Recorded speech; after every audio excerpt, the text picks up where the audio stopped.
పేకాటలో గెలిచిన వాళ్ళకి టీచర్ ఉద్యోగం ఏ ఒక్కరికైనా టీచర్ ఉద్యోగం ఇచ్చారు అని వైఎస్ఆర్ కాంగ్రెస్ పార్టీ నాయకులు రుజువు చేస్తే వారు రుజువు చేసిన గంటలోపు నా శాసనసభ సభ్యత్వానికి రాజీనామా చేస్తానని చెప్పని బహిరంగ ప్రకటిస్తూ ఉన్నా.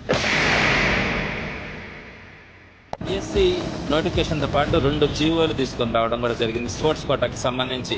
ఆ స్పోర్ట్స్ కోటాలో గతంలో ఎప్పుడూ లేనట్టుగా టీచర్ ఉద్యోగాలకు సంబంధించి పేకాటని జీవోలో చేర్చారు. ఈ పేకాటలో కనుక ఎలిజిబిలిటీ ఉంటే వారికి ఉద్యోగాలు ఇస్తామని చెప్పి మీరు ఆ జీవోలలో పెట్టిన మాట వాస్తవమా కాదా? పేకాటని ఎలిజిబిలిటీ లిస్టులో పెట్టిన మాట వాస్తవమా కాదా? దానికి సిగ్గుపడి పేకాట ఆడేవాడు అప్లై చేయకపోవడం, వాడికి ఉద్యోగం రాకపోవడం జరిగి ఉండొచ్చు, అది తర్వాత విషయం. మీరు జీవో తీసుకొచ్చినారా లేదా?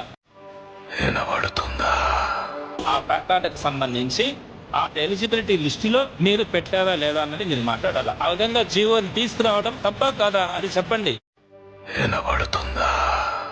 దానికి అప్లై చేసుకున్నారా లేదా, అప్లై చేసుకొని వాళ్ళకి ఉద్యోగం ఇచ్చినారా లేదా అన్నది కాదు. ఆ జీవో తీసుకురావడమే తప్పు కదా.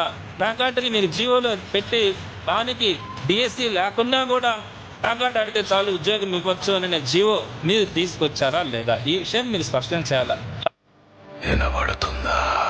తప్పకుండా మీరు ఆ గేమ్ని కనుక మీరు పెట్టలేదు అని అంటే నేను రాజీనామా కూడా సిద్ధమని నేను తెలియజేస్తాను.